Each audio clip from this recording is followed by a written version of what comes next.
Hola, mi nombre es Fernando Moleres, soy fotógrafo independiente, documentalista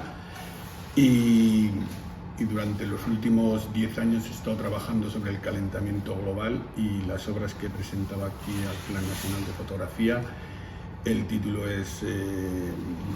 Melting Landscape y hace referencia a cómo el calentamiento global está afectando al Ártico sobre todo,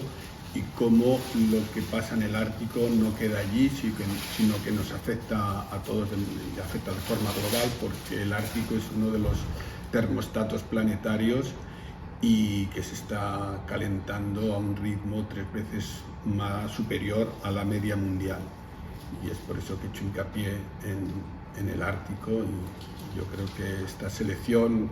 tiene una visión más desde un punto más artístico sobre cómo el calentamiento global afecta a Groenlandia sobre todo y a Islandia, y también a los glaciares alpinos. Y bueno,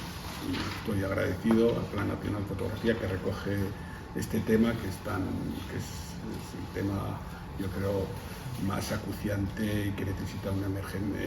una acción de emergencia.